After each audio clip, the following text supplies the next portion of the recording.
1 litre फुल fat दूध घेतलेलं आहे. त्यातलंच अर्धी वाटी दूध आपण काढून घेऊया आणि बाकीचं दूध गॅसवरती गरम करायला ठेवूया. जे वाटीत दूध काढून घेतलं त्याच्यामध्ये 2 मोठे चमचे कस्टर्ड पावडर घालूया आणि व्यवस्थित मिक्स करून घेऊया. इकडे गॅसवर आपलं दूध पण छान उकळले, त्यात कस्टर्ड पावडरचं दूध घालूया. त्यातच अर्धी वाटी साखर घालूया आणि एक 10 मिनटं आपण हे दूध पुन्हा चांगलं उकळवून घेऊया. दूध छान उकळले, गॅस बंद करूया.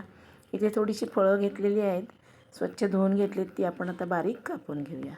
आपलं दूध पण थंड झालेलं आहे. त्याच्यामध्ये ताजी ताजी साई घालूया अर्धी वाटी आणि जी फळं बारीक करून घेतली ती घालूया. थोडेसे काजू बदामचे तुकडे घेतलेत ते घालूया. 2 चमचे दूध घेतलं आहे केसरचं, ते घालूया त्याच्यामध्ये आणि व्यवस्थित मिक्स करून 1 तासाभरासाठी फ्रीजरला थंड करायला ठेवूया. 1 तासानंतर आपण थंडगार असं मिल्क फ्रूट कस्टर्ड तयार आहे. थंडगार सर्व करा.